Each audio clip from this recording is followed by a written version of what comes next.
صوفیہ فرماتے ہیں جب کوئی شخص ایک مرتبہ اللہ کہتا ہے، اللہ اس کی طرف نظر رحمت سے دیکھتا، اس کے گناہ جل کے راکھ ہو جاتے، اس کے ذکر کی لذت، اس کے ذکر کی چاشنی سے اپنے من کی آبادی کا سامان کیجیے۔ آج ایک آنسو، صرف ایک آنسو، جس سے پوری آنکھ نہیں بلکہ پلکوں کے بالوں میں سے ایک بال کی جڑ بھیگ گئی خوف خدا کی وجہ سے، کل قیامت کے دن وہ بال کھڑا ہو جائے گا، مالک یا مجھے نکال لے یا اسے جنت عطا کر دے۔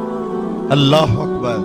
گناہگار کی آنکھ سے بہا ہوا آنسو کا ایک قطرہ جہنم کی آگ کو سرد کر دیتا ہے۔ آج توبہ کا دروازہ کھلا ہے، رحمت کا در کشادہ ہے، اس کی رحمتیں آواز دے رہی ہیں، یا ایھا الانسان ما غرک بربک الکریم، اے انسان پلٹ کے آ جاتے ہیں، رب بڑا ہی کریم ہے۔ مجھے بتائیے کوئی یوں بھی آواز دیتا ہے؟